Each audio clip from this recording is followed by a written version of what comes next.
करवा चौथ व्रत कथा। बहुत समय पहले की बात है। एक गांव में एक ब्राह्मण परिवार रहता था। परिवार में 7 भाई और उनकी एक बहन थी जिसका नाम करवा था। करवा बहुत प्यारी और अपने भाइयों की दुलारी थी। उसका विवाह एक अच्छे कुल के युवक से हुआ था। विवाह के बाद करवा ससुराल चली गई, लेकिन उसका प्रेम अपने मायके के प्रति बना रहा। करवा चौथ के दिन जब उसने व्रत रखा, वह अपने भाइयों के घर आई। दिन भर भूखी प्यासी रही, लेकिन शाम होते होते उसे बहुत जोर की भूख और प्यास लगने लगी। उसके भाइयों ने उसे व्रत के नियम समझाते हुए कहा कि उसे चंद्रमा को देखकर ही व्रत खोलना है, लेकिन करवा से भूख सहन नहीं हो रही थी। भाइयों को अपनी बहन की चिंता हो गई, तो उन्होंने एक तरकीब निकाली।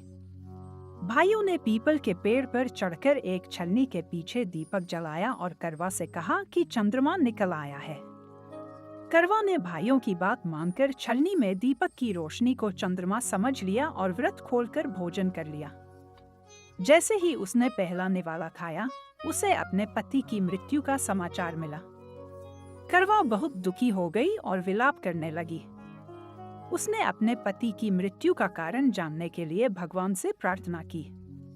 उसकी प्रार्थना सुनकर देवी माता प्रकट हुई और करवा से कहा कि उसने व्रत खोलने में जल्दबाजी की थी, इसलिए उसे यह कष्ट मिला है।